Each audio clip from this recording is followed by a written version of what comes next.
Hello, HR professionals and SHRM members. I am so excited to have with me this morning Mike Aitken, who is VP of SHRM's Government Affairs. Hi, Mike. Hi, Cynthia. Thank you for having me this morning. This is awesome because I'm president of your fan club. I'm sure that's a big club. It is a huge club, at least in the SEC states that I know about. So we're delighted to have you, and we just listened to you for about an hour and a half talk about the Washington Outlook, which is always the most popular topic, I think, at the SHRM Legislative Conference in March. Oh, you're far too kind. No, I'm not. I love it. And especially here in Arkansas, and we are so proud of Arkansas SHRM for the work they've done with this conference consistently, and in addition to the work they've done on the A team, and we're going to get into that in a little bit. But I wanted to first ask you exactly what Government Affairs does for HR professionals and SHRM members, because I know we have a lot of probably new folks to SHRM and entry-level HR professionals who don't really understand that. Well, it's a great question, and we like to think of it in terms of SHRM advocacy. And the main role or main thing that we do for our members is to represent the HR profession with policymakers in Congress, with federal agencies, and in states, working with our members through the SHRM advocacy team. It's often said, I know there's often a concern with HR professionals of not getting into politics, not wanting to be political. But I often ask them, when they raise that, is how often have you sat back and had a law in front of you? Let's say, for example, the Family and Medical Leave Act. And which is huge. And say to yourself, who thought of this and how it was drafted? It was obviously done without the benefit of the HR profession. And I know that's something that many of you have experienced because these laws are quite complicated. Even when members of Congress or an administration or a state legislature has the best of intentions, they don't know everything.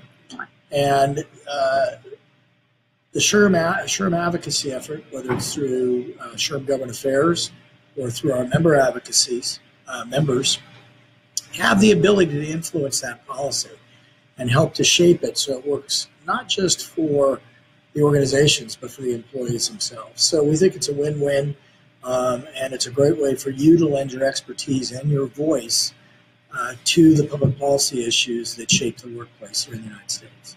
That's a huge opportunity. It's a great opportunity. We have I love it. We have over 95, almost 9,500 SHRM members across the United States that are involved in that.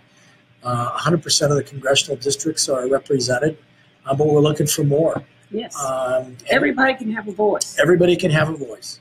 And make an impact, make a difference. And tell me, and our folks who are listening, how important it is in your organization to be involved in the A team. It's not just about HR. It's about the organization because the policies that are set in DC impact every organization. Right. That's a great question and a great observation. What I often tell our members when we're talking about the advocacy team is it gives you an opportunity not to just talk about the issue, but to really showcase your organization. What are the great things you're doing there locally to make your organization a place to work, a employer of choice? It shows the policymaker, and don't forget, you are a constituent with that policymaker. You employ a lot of their constituents. And demonstrating some of the great things you're doing to make employees want to come and contribute to the organization's success is something that's a great opportunity to showcase for both the organization and yourself as an HR professional. And one of the favorite things that I enjoy at the annual conference in DC in March, it's always in March. That's correct. Is visiting the Hill. And you can actually go visit your senators and your congressmen and as a group and talk to them about the issues that matter to us in HR. Yeah, so you're speaking of the Employment Law and Legislative Conference that we hold in March, and one of the key pieces of that is we take up anybody that wants to go meet with their congressional office, both House members as well as their senators, and share with them and talk to them about some of the workplace issues that are impacting or before Congress. And there's bit of intimidation, I think, is fair to say. The first time for sure. First time you do it. But, we're here in Arkansas, in Little Rock today. We were talking about with some of the things that the Arkansas folks are doing. It's gotten to the point where when the Arkansas contingent's walking in to meet, for example, with Senator Cotton, he knows them. He knows who they are.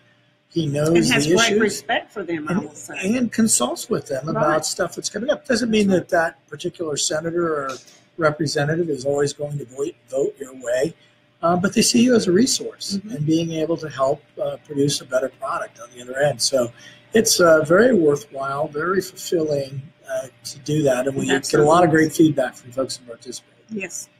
And I see Thomas is on with us. Thomas Dunlap is the Legislative Affairs Director for the Arkansas State Council, so we appreciate him following us this morning. So what do you think is the most important issue facing the country? Because I know you've got your finger on the pulse and you know what's going on because you're on the Hill a lot. Well, it's interesting. From a policy perspective, I think there's a lot of domestic issues that obviously are going to be before this Congress and this administration. Healthcare is not done. And trying to improve the delivery, the affordability, the access to healthcare. And of course, when you look at the data, about 177 million Americans get healthcare coverage through an employer-sponsored plan, which is about 60% of the coverage, far greater than anybody else, any other type of aspect of healthcare, far more than Medicare. And that's not mentioned very much, Mike. No, it's not. But that's the reality of it. It is a reality. And so we have a vested interest in delivery of coverage to our employees and our organizations, how that comes out. Tax reform is going to be another big issue. And again, a lot on the table for the work site and how the tax treatment of employee benefits is handled. And then, of course, access to skilled talent, meaning bringing in the best and brightest wherever they come from and keeping those that are here that are educated in our colleges and universities to provide that ongoing issue. Yeah. Ongoing issue. So the top concern, I think now, according to your presentation, is the concern of everyone about leadership in government. Right. And what you're referring to is the Gallup polling data that came out. Gallup answers or asks an open-ended question periodically about what's the most important issue facing the United States. And surprisingly, we've seen a pretty steady stream as being number one is the concern of leadership in government, being able to effectively deal with the problems. And it's not aimed at one particular political party or for that fact, even one branch of government or even one level of government, but just a growing dissatisfaction that I think and would argue our constituents, our citizenry want our members of Congress, our elected officials, our president, our governors, to deal with those tough issues and to come to an agreement to try and solve some of the problems that we're facing. That's what I read into it, and I think for those that don't heed that warning, they're going to pay for it at the next election. Yeah, and I think they're beginning to realize that. Yes. So one of the top things that SHRM is working on right now, and you are a lobbyist for HR professionals and for SHRM. That is correct. I am an advocate for the profession. And Lisa Horn. And Lisa Horn. We've got a great team in Washington. You do. I'd love to see Lisa. She's great. So one of your key issues right now would be paid family leave. Paid leave, not family leave. Paid leave, yes. So tell us where you are on that. Yeah, so SHRM has been working with a group of our members over the last 5 years, and we hope that legislation will be introduced soon to provide an incentive for employers to offer both paid leave and workplace flexibility to employees on a voluntary basis. And we think the approach that we're looking at and that's being developed will encourage many employers to extend coverage to not just full-time employees, but part-time as well, and at the same time extend flexibility to these folks that don't currently have it. We know workplace flexibility in many instances is more valuable to employees than even pay. It is, and especially young mothers. Yes. Well, or people that are our age too, with I like paid leave. or taking care of our parents, or taking care of sisters, right. Or family members. There's just a lot of family right. issues that come up, and it's difficult to concentrate on your work when you don't have that flexibility to take care of the things that are pressing. And no matter what we say, people bring their issues to work. Right. You can't help it. And we do know, for those of you that are looking at it from an engagement standpoint or for a productivity standpoint, that we do know that employers that offer flexibility to their employees see less turnover, higher employee engagement, greater productivity out of employees. SHRM's got great resources on that, particularly the One Works program. You can find out more information on our website around that for those that are interested in it. But that is an issue that came up during the campaigns. It's not an issue that's been before Congress. It's a federal and state issue, and we think it's one that SHRM can play a productive role in. Yes, we appreciate your efforts on our behalf. Thank you. And I also wanted to just put in a word for Arkansas SHRM, because they had 4 winners when Work Works. They did, and I failed to mention that. Thank you for mentioning that. Yeah. So we want to certainly commend them for that and the work that they're doing on that. So some of the other issues that you guys are concentrating on is the compensation equity issue. Yeah, pay equity or compensation equity is an issue that continues to be at the forefront of policymakers. There's a lot of data out there, everything from the Bureau of Labor Statistics data to other, that shows there's an issue. SHRM would argue that there's an issue, but we're not sure what's causing it. How much of it's attributable to discrimination? Certainly there are, unfortunately, some that discriminate based on in pay, based on gender.